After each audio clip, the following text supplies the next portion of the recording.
Now, here's the interesting thing about history. The reason there are scholars who agree upon it, whether they're believers or not, is because there is no other document or statements that prove otherwise or refute the fact that Jesus' tomb, where his body was originally laid, ended up empty 3 days after he was placed in there. Did you seriously just say that it obviously had to have happened because there's nothing that say that it didn't happen? That's some pretty fucked up logic. It's not incumbent upon us to provide counter evidence that shows how your statements are bullshit. If you cannot provide evidence to support your claims, then you are the one that is talking bullshit. We don't need to be the ones to prove that your fact is bullshit. You have to be able to provide evidence to support your claims. And the fact that she can't, and she has to pull this particular move out of her ass, I feel that is very telling about the lack of evidence for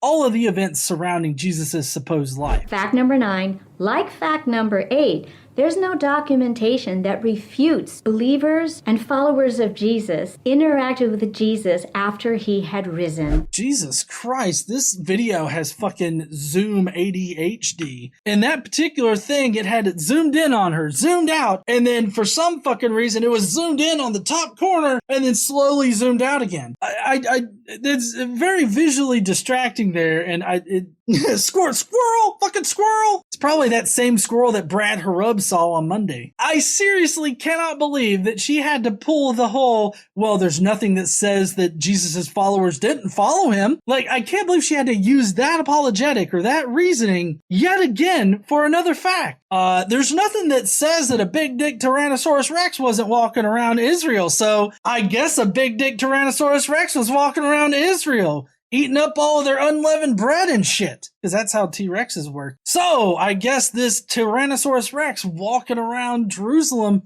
is just a fact of history now. Fact number 10.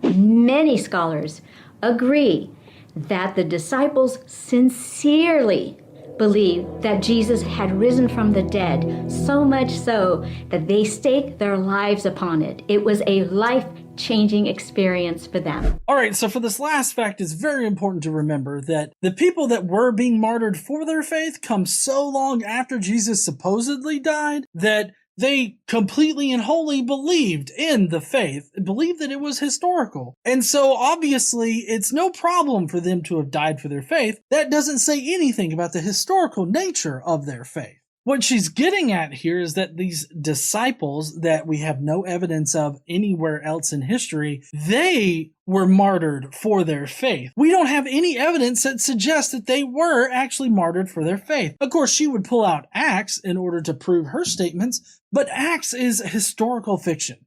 Nothing that happens in Acts actually happened. The only people that we know died was Paul and Peter, and we don't even know if they actually died for their faith. We don't know if their faith is what got them killed, or if they were given the chance to recount their faith, which would have made them martyrs. We don't know anything about their deaths, really. But even if Peter and Paul had died for their faith and they were martyrs for their faith, that doesn't mean that what they believed was true, because neither Paul nor Peter account for a historical Jesus, or a Jesus that walked on earth. Also, if they were indeed martyred, they wouldn't have been martyred just because they believed Jesus was a historical figure. They would have been martyred for believing that Jesus was the Son of God, or that they were of this particular faith.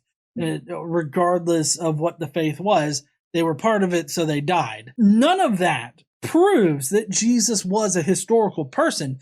It just proves that Peter and Paul completely believed in their faith. Today's video is appearing on Good Friday, and in 3 days, we're going to celebrate that Jesus has risen indeed. Oh shit, Jesus is coming back. I'm ready for him.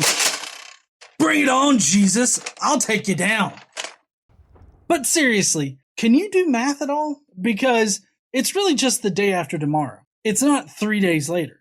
Jesus was killed on Friday. He rose on Sunday morning, which means he was really only dead for a full day of Saturday. And that's it. Now, of course, I could explain to you how it was very common for savior deities to be, quote unquote, dead for 3 days and then resurrect on the third day in the savior cults that were common at that time. But she thinks that it's literally 3 days to die on a Friday and rise on a Sunday. That's not 3 days. I can't believe anybody would think that dying on Friday and rising on Sunday was being dead for 3 days. That's not how days work. Friend, if this video has brought you some encouragement and confidence in the truth and the validity of Jesus Christ, then I ask you to hit the like button to help support this channel. And until we see each other again, take care and God bless.